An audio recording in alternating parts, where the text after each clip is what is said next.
أو زد عليه ورتل القرآن ترتيلا. Assalamualaikum warahmatullahi wabarakatuh.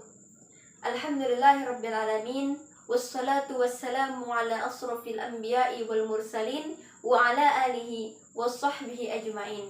Allahumma salli wa sallim ala sayyidina Muhammad wa ala ali sayyidina Muhammad. Amma ba'd. Alhamdulillahirrabbilalamin, teman-teman semua. Di sini kita akan membahas kelanjutan daripada pembahasan tahsin kita, yaitu mengenai pembahasan tahsin pertengahan tenggorokan. Jadi dalam pertengahan tenggorokan ini atau dalam satu makhraj ini keluarlah dua huruf, yaitu huruf ha kecil dan huruf ain. Ya, kita akan membahas mengenai huruf-huruf tersebut beserta sifat-sifatnya. Yang pertama, kita langsung saja bahas huruf ha. Huruf ha itu adalah huruf yang dikeluarkan dari pertengahan tenggorokan, yang mana kondisi pita suara itu terbuka. Jadi ketika kita mengucapkan huruf ha, itu letaknya di pertengahan tenggorokan. Ha itu letaknya di pertengahan tenggorokan. Namun, apa aja sih sifat-sifat dari huruf ha itu? Yang pertama, sifat-sifat huruf ha berdasarkan dari keluarnya udara atau nafas, dia disebut al-mahmus, yang artinya dia itu terdapat hembusan udara. Jadi ketika kita mengucapkan huruf ha berharakat fathah, kasroh maupun domah, maka terdapatlah hembusan udara yang keluar. Contohnya ha, hi, hu. Ha, hi, hu. Maka terdapat udara yang benar-benar keluar dari pertengahan tenggorokan. Kemudian sifat yang kedua yaitu dari segi tekanan suara. Dari segi tekanan suara dia disebut dengan ar-rohwah. Kenapa disebut ar-rohwah? Karena ketika kita mengucapkan huruf ha yang berharakat sukun atau berharakat tasydid, maka suaranya itu tidak tertahan. Suaranya tidak tertahan. Contohnya, misalnya ketika mengucapkan ha-nya itu sukun, ah, ih, Nah, atau berharakat tasydid, aha, ihi, uhu. Ya, suara tidak tertahan, benar-benar menghembus ke luar. Kemudian dari segi pergerakan pangkal lidah, itu menurun, disebut al-istifal.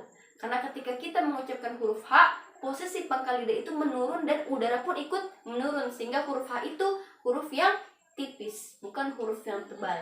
Kemudian yang keempat, ketika kita mengucapkan huruf ha, maka posisi pangkal lidah dengan langit-langit atas itu tidak rapat, tapi terbuka.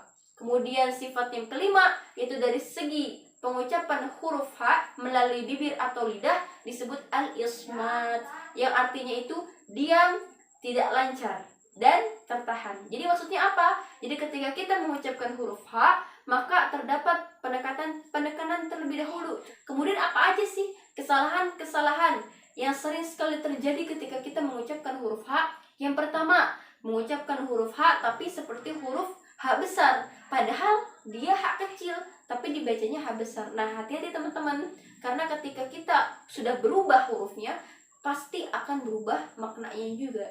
Contohnya alhamdu, tapi karena kita salah pengucapan, maka menjadi alhamdu. Kesalahan yang kedua itu, kadang-kadang kita itu terlalu dalam, ya, atau terlalu ujung. Kalau terlalu dalam dia akan menjadi ha besar, kalau terlalu ujung tenggorokan dia akan menjadi huruf kho. Contohnya seharusnya alhamdu tapi jadi alhamdu. Nah, padahal salah. Ya, salah itu. Karena seharusnya ha dari pertengahan, bukan dari ujung. Kalau ujung dia bakal ada seperti huruf kho. Alhamdu. Nah, itu hati-hati. Kita lanjut ke huruf ain ya. Huruf ain itu adalah huruf yang keluar dari pertengahan tenggorokan, namun dia itu posisinya menempel dengan antara katup epiglotis, ya, katup epiglotis yang berada di pertengahan tenggorokan menempel dengan dinding tenggorokan. Dengan dinding tenggorokan. Namun menempelnya itu tidak sempurna, hanya sekedar menyentuh kemudian terbuka lagi. Contohnya a, i, o, a, i, o. Nah, hati-hati teman-teman. Salah ya kalau misalnya ada yang bilang huruf ain itu keluarnya dari hidung. Salah. Karena kalau sudah keluar dari pertengahan tenggorokan, tidak mungkin dia juga keluar dari hidung. Jadi satu makhraj itu cukup untuk satu huruf. Tidak mungkin satu huruf keluar dari dua makhraj. Lalu apa aja sih sifat-sifat daripada huruf ain? Yang pertama, dari segi keluarnya nafas atau dari segi keluarnya udara, dia itu disebut al-jahr. Jadi ketika kita mengucapkan huruf ain, itu tidak ada udara yang keluar. Contohnya a, i, o, a, i, o. Itu tidak ada udara yang keluar. Kemudian dari segi tekanan suara, nah ini baru nih teman-teman. Dari segi tekanan suara huruf ain itu adalah disebut at-tawassut. Kenapa disebut at-tawassut?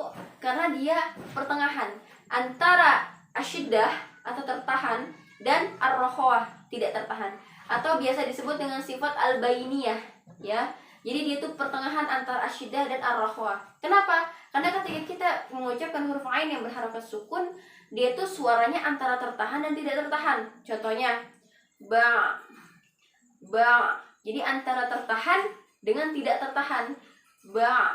Hati-hati, jangan sampai kita bilangnya atau mengucapnya ba, ba, ba. Itu salah ya teman-teman. Walaupun dia benar huruf ain, seharusnya dia tuh seperti memanjang. Ba, ba, bi, bu, seperti itu. Karena sifatnya itu at-tawassut, pertengahan.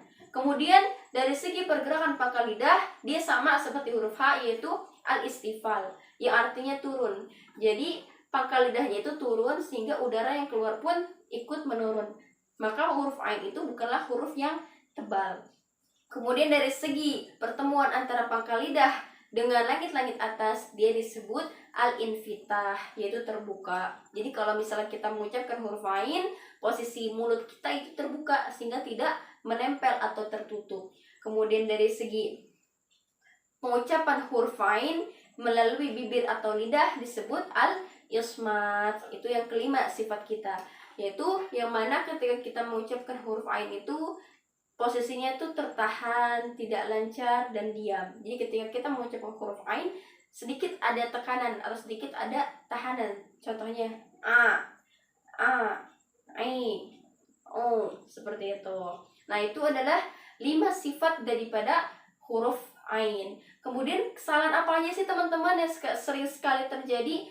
Contohnya ketika kita mengucapkan huruf ain, ya seharusnya keluar dari pertengahan tenggorokan tapi malah keluar dari hidung. Contohnya misalnya seharusnya keluar dari pertengahan tenggorokan tapi malah kayak benar-benar hidungnya tuh kayak dipencet.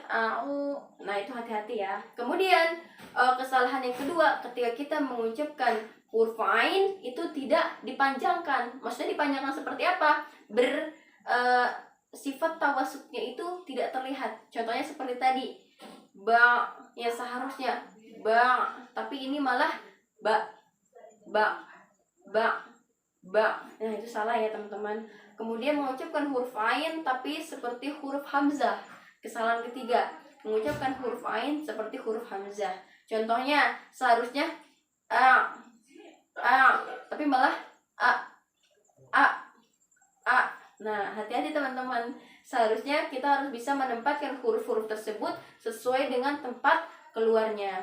Itulah sifat-sifat huruf daripada huruf ain dan huruf H yang keluar dari pertengahan tenggorokan. Nah, demikian yang dapat disampaikan. Semoga bisa bermanfaat buat teman-teman semua. Terus belajar supaya bisa membaca huruf-huruf tersebut menjadi huruf-huruf yang lebih sempurna. Insya Allah, amin amin ya rabbal alamin. Kurang lebihnya mohon maaf. Wabillahi taufiq wal hidayah. Wassalamualaikum warahmatullahi wabarakatuh.